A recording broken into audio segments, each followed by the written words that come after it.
Niye geldi yanıma? Sen giresey kanıma.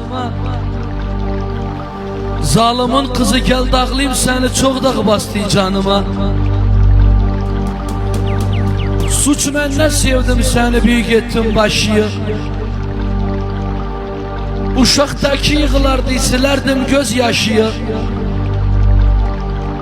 Yalan ipi kıssadı, bak necə tuttum seni. Çok oynadı mənimlə, bəs gene uttum seni. Ne yol gösterdim sana, her yolda yeripsey. Gerçek bir söz bilmişse, yalanla torlipsey. Gözü kaldır bakmayana başı endiripsey. Sorma benden neydi, dedemi yandırıpsey. Koydu beni alışım günahkarlık demehe.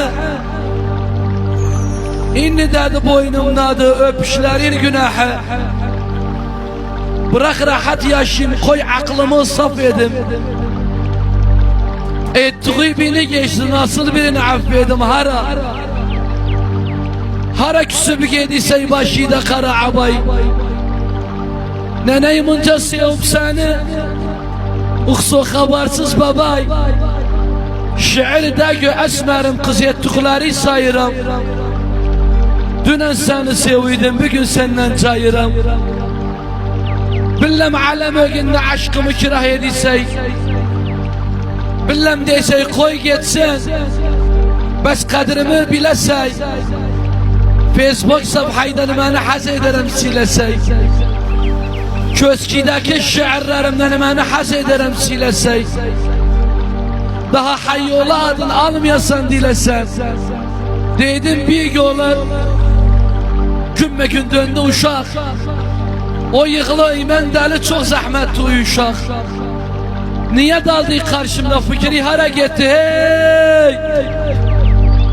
Sor umkoltuma çalan babaydan, bak yazıp böyle bir şey. Ben o babayı da güleman içeri başıya. Ben o anayı da gülem allanır göz yaşıya. Ben o bacıyı da gülem kalem çeker kaşıya. Kardeşi de gülem göz diker yoldaşıya. Ben aşıklar yoldaşı yetimlerin sesiyem. Eğriye düzdüğmenem hayyolu beslemesiyem. Eğriye düzdüğmenem tilafır beslemesiyem baba bugün.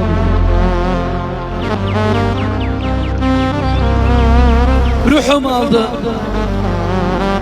Bir insan ruhum aldı. Bir esmere göz diktim. Bakışı ruhum aldı.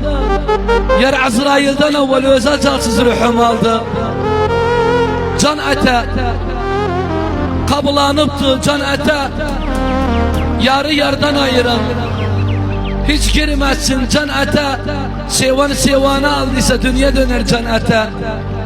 Yağış yağar sel olur. Su yığılır göl olur. Edirşet valla nazlı yarı gidenin canı yanar kül olur. Daldasızam dalım yok. Ben yoksuzam malım yok. Abu Ammar derdim bilmem nice yazım gözüm kör elim yok. Derdim bilmem nice yazım gözüm kör elim yok.